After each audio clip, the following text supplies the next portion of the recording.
бұл вирус мүмкін қолдан жасалған да шығар. Самолетпен кезінде таратқан болатын, значит, рас қой сол. Сондай кісілерге ат қойып қойғанбыз. Инфекционный террористер. Иттің майда, шошқан майда адамды құтқармайды. Қойдың майын керекті кезінде ғана қолданып, одан кейін жуып тастап тұрған дұрыс. Адамнан вирус шыққан кезде ол құрғақ болып барып, мен кренч деп кіріп кетпейді ғой. Ойбай, мына витамин сен мынандай болсын. Қазір бәрібір витаминомания ғой. Соткаға кіріп емделмеңіздер. Мысалы, қазірде бәрімізде жаңа бірдей-бір инфекция жүр арамызда. Бәрі жаңа тамақтан басталады, мұрын, иіс сезбейді. Не коронавирус деген десең не ұқсамайды, иә? Жөтел, іші ауру қатары жүреді. Сонда бұл не вирус? Бұл былай ғой. Жаңа ковид келдік, 2020-да ковид шыққан кезде ең бірінші қай елдерде вспышка басталды? Қытайда басталды, Уханьский штамм, одан кейін Европа. Европада барлығы ауыра бастады да, Норвегия енді скандинав аралдары ғой, салқындау жақ. Бірақ сол Европаның оң жағы, төмен жағы, олар жаңағы жылы жақ. Италия. Ол жердің халқы да қазақ сияқты ғой, тойлап, ойнап күліп жүргенді, қонақ жайлы сондай кісі. Әрқашанда әндетіп көңіл жүретін. Бірақ сол ыстық болған мемлекеттерде осы вирус қатты өршіді. Одан кейін, ыстықты жақсы көретін болып тұр. Бұрында ыстықта тұмаурату деген жоқ еді ғой. Өз басқа кезде грипп А, грипп Б-ны ғана білетінбіз. Одан кейін екінші ыстық мемлекет Иранда өршіді ғой. Иранда көп өршіді. 2021-де Индия, кілеңкей ыстық мемлекеттер. Сонда қарап отырсаңыз, бізде де 2020-да үлкен вспышка болды июньнің кезінде. 2021-де жаңағы жазда июль, августта жаңағы дельта плюс, чем қысқа қарағанда. Сонда қарап отырсақ, бұл вирус мүмкін қолдан жасалған да шығар. Қолдан жасалған соң бұның жаңа емі де бар. Солай ғой? Бірақ қолдан жасалды ғой деп сақтанбай отырмайсың ғой. Мына жазда пайда болған соң, біздің қазір осы енді 3-ші жыл ғой, осы ковидпен жүргенімізге жұмыс істеп. Мынандай ғана ой келеді. Қолдан шыққан вирус болатын болса, бұл өзінің табиғаттағы өз орнын таба бастады. Бұл көбінесе жазда өршиді екен. Өйткені қарап отырсаңыз, қай ел ыстық, сол жерде жаңағы өршулер көп болады. Ал салқын елдерде вспышка болмайды. Канадада болмайды, Норвегияда да болмайды, және де басқа жаңағы солтүстік мемлекеттерде болмайды. Көп бола қоймайды. Біз қазір қолдан жасалған вирус деп отырмыз, енді көрермен тағы айтады ғой, самолетпен кезінде анау таратқан болатын, значит, рас қой сол деп. Жоқ, ол мына былай айтайын, бұл вирустың көлемі 2 нанометр. Кішкентай ғана. Бұл өзіне өзі құрғақ болып жүрмейді. Адам аузынан шыққан кезде де бұл құрғақ болып шығады. Бұған қазір тоқталып өтеміз. Бұл сілекеймен шығады. Ана бір Германияның бір ученыйына осылай сұрақ қойды. Ол жалғыз бізде емес, басқа мемлекеттерде де қолдан жасады деп жаңағыдай неше түрлі теорияны айтты ғой, жаңағы 5G-мен интернетпен таратады деп. Сонда мына бүкіл планетадағы бүкіл вирус жинап алатын болсақ дейді егерде, барлық вирусты, осы коронавирусты, үлестік салмағы 1 килограмм болады дейді. Ал енді қараңыз, сонда каждый самолеттен у шашу үшін саған қанша тоннадан шашу керек? Солай емес па? Ол бірінші әңгіме. 5G таратады. 5G деген өзі ол 8-ші класс физика, электроволнойды оқыдық қой. Электроволнамен ол қалай? Ол вирус, ол тірі ағза. Ол таратылмайды. Тіпті бізде адамдар шығып кетіп еді ғой. Сондай көшеде киініп алған адамды көрсеңдер, ұрыңдар, сабаңдар, ақшасында берем деген жаңағы бір популярный бір кісілер. Тіпті қарап отырсаңыз, ол у шашылған жоқ. Ол ұшып баратқан енді адамның сауатына сай шыққан дүние шығар. Реактивный самолеттен біз бала кезімізде көретін едік қой. Самолет ұшып баратады, на сверхзвуковой, артынан разряженный воздух қалады, ізі. Ол у емес. Одан кейін тіпті әйтеуір бізде жаңа тестинг до конца тесіп қалу керек па. Жылда көктемнің кезінде біз зеленстрой бар емес па, осы Алматыдағы Алматы тазалық па, көгалдандыру. Талдардың бәрін обработка жасайды ғой жаңа. Құрт жемесін деп, әктеп дегендей. 2021-де жасалған жоқ. Өйткені 2020-да жасап жүргеніңізде оларға нападение жасады, оларды видеоға түсіріп, сонымен оны жасап тұрды. Ұрды соқты, қуалады. Ақыр соңы не болды? Талдардың көзі бізде биыл құрттап кетті. Көп тал сына бастады. Көрдіңіз бе? Ол жаңа у шашылып қалған жоқ. Ол дезинфектант. Бірақ ол адамға зияны жоқ. Ол дезинфектансы барып кәдімгі иіскеп тұратын болсаң, әрине уланып қаласың. Сол себептен бетперде керек. бетперде ол бөлек әңгіме. Ана бетперденің көбісі айтатын еді ғой, ой мына масканы кисең ол одан сайын сен кислородный голодание болып ауырып қаласың, бұл әдейі кигізіп жатыр, сені топас қылайын деп жатыр дейді да. Алматыда маскасыз проблема жетеді, ауасы деген быт-шыт қой, қарап отырсаңыз. Алматының өзінде кеше ғана осы мәселені талқылап отыр едік. Алматыда 2 миллион халық тұратын болса 400 мың машина бар екен. Күнделікті Алматы қаласынан, Алматы облысынан жаңағы 350 мың машинаға дейін кіреді екен. 300-350 мыңға дейін. Сонда бір қаланың ішінде 700-750 мың машина жүреді.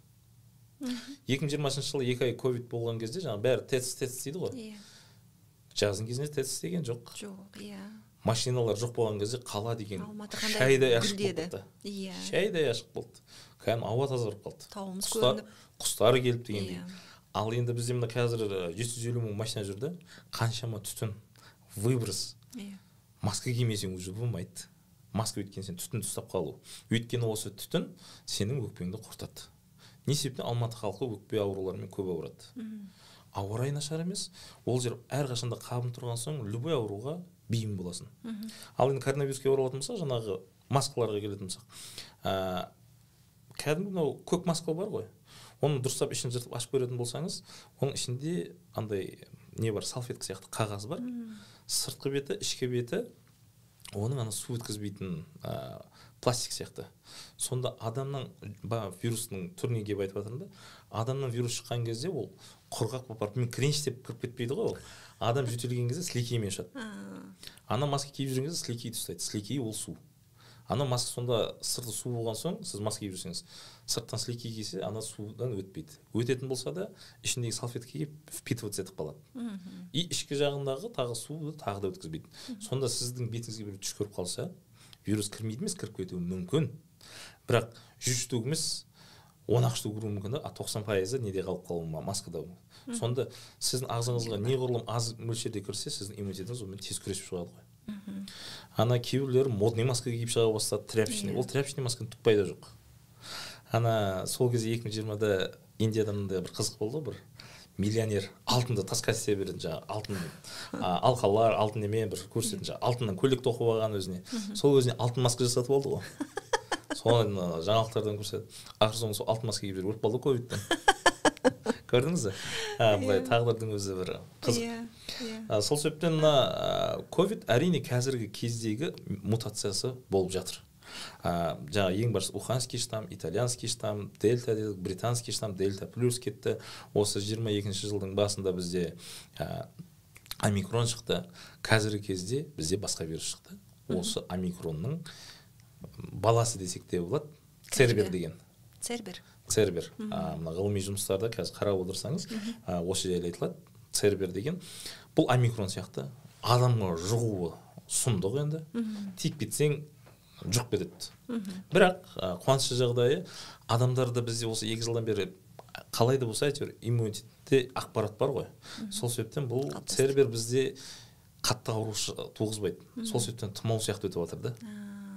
Бірақ ана бұрынғы тұмаудан ерекшелігі, бұрынғы тұмау кезінде салқындап қаласың, мұрныңа су ағып тұрады да, жаңағы кейбір ішімдік ішіп жүреді, немесе тағы ащы жеп жүреді, әйтеуір жазылып кетеді. Мына жерде что-то олай жазылып кете қоймайсың. Міндетті түрде дәрі ішу керек. Салғырт емделсең, асқынып кетеді. Бірақ көп жағдайда жеңіл түрде өтіп жатыр да. Көбісі енді вакцина алды. Тфә-тфә жаман емес, жақсы өтіп жатыр. Сол себептен бұған бола қазір ел басқарып отырған ағаларымызды білген соң шығар, жаңағы локдаун ондай ештеңе жасамайды. Өйткені тұмау қазір жоқ деп айтсақ болады уже. Грипп А, грипп Б жоқ болып кетті. Мынау вирус күшті. Алдындағы осы бір бағдарламада айтып жүргем. Екі инфекция ешқашан қатар жүрмейді. Бір инфекция күшті болса, екіншісі басылады. Сонда мына қазіргі кезде бізде ковид үлесті салмағы жоғары. Сол ковид қазір тұмау деп жүргеніміз сол. Сол кезіндегі біздің қорққан коронавирусымыз қазір жай ғана тұмауға айналып кетті. Ол жаман емес, ол жақсы деп ойлаймын. Халық оны қазір қалай емдеу керек екенін біледі. Асқынып жатса кімге хабарласу керек екенін біледі. Жаңа дәрігердің абыройы көтерілді дедіңіз ғой. Пульмонолог дегенде осы уақытқа ешкім білмейтін де, қазір пульмонолог сен қазір бәрі біледі, ол пульмонолог өкпені емдейді деді мысалы. Солай ғой. Сауаты көтеріліп жатыр. Қарап отырсаңыз, әрқашанда адам сауатын өсіру үшін бір стресс керек та. Қай халықты алсаңыз да, қай мемлекетті алсаңыз, қай тарихты алсаңыз да, сол біздің мемлекеттегі стресс болды. Сол стресстен әрине халық сабақ алды. Қазір өзіңді үйретіп жүреді. Коронавирус жайлы былай да былай. Не ішу керек, не істеу керек, не қоясың. Иә. Бірақ енді тек қана антибиотик ішудің қажеті жоқ. Осы әдеттен әлі қалмай келе жатыр ғой біздің халық. Антибиотик ішпей, ол вирус, антибиотиктің ешқандай қатысы жоқ. Құр босқа сіз ана коронавирус кезінде антибиотик ішетін болсаңыз, сіздің өзіңіздің флора болады да. Любой адам мысалға стерильный емес. Өзіміздің ішіміздегі жаңағы керекті бактериялар бар. Оның ішінде условно патогенный деген бактериялар бар. Егер де оның көлемі күшейіп кетсе, ол патогенный болды, сізден ауру шақырады. Мысалы, кишечный палочка дейміз. Жаңағы эшерихия коли, ол сіздің асқазан шегіңіздегі бактериялар, ол жаңағы шартты патогенді бактерия саналады. Егер де оның көлемі күшейіп кететін болса, эшерихиоз дейтін ауруға шалдық болуы мүмкін. Ол сізден ауру туғызады.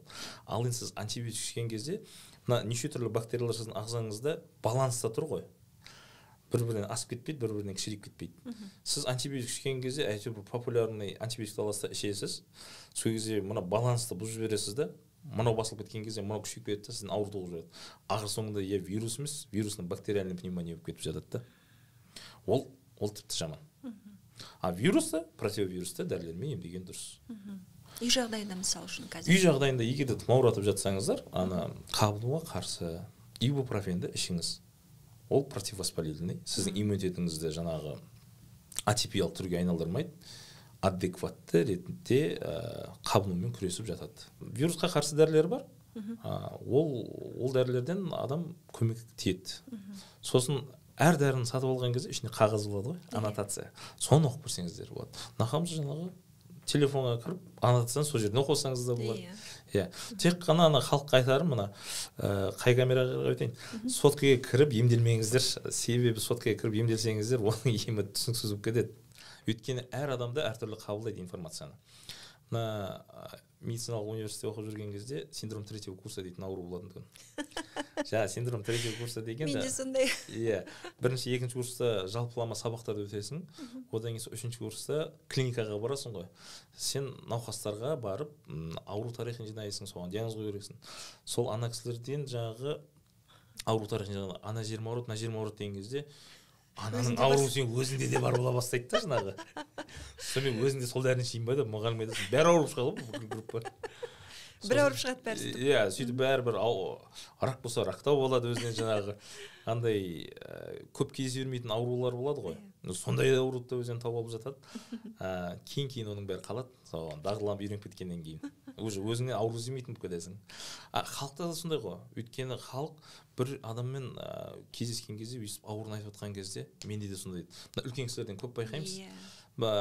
Жас балдар, қыздар бір-бірімен кездессе, не тамақ ішкенін, қай жерде қыдырғанын айтады ғой. Үлкен кісілер кездессе, өздерінің қандай аурумен ауырып жатқандарын айтады ғой. Сөйтіп сол ауруды тауып, үйіне келіп, сол дәріні әперші, анаған көмектесіп, мен де ішейінші деп отырады да.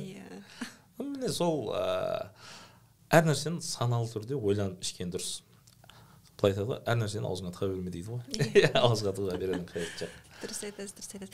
Қазір енді мына жөтелге байланысты. Жаңа дәрі демекші, мен ана Google-дан қарап көрдім ғой, енді интервьюге дайындаламын, сол кезде Google Trends'те ең жиі сұрайтын жөтел, осы тұмау десем, жөтел, сосын мукалтин деп шығады. Мукалтин ішуге бола ма жоқ па деген сияқты сұрақтар. Жөтел деген не ол? Бұл қалыпты рефлекс. Жағымсыз иіс немесе лас ауа болған кезде, өкпеге түскен кезде, оның бәрі жиналып қала бермейді ғой. Жаңағы бізде бронх талшығы бар, бронх қабынып кететін бронхит деп жататынбыз. Сода клеткалар бар, сұйықтық бөлетін. Сол шырышты сұйық. Сол түскен шаңды, лас ауаның бәрін өзіне жинап алады шырышты. Өкпенің төменгі жағына жібермей. Сөйтіп соны бүйтіп төбе жоғарыға шығара бастайды. Шығарған кезде ол өзіне өзі шықпайды ғой.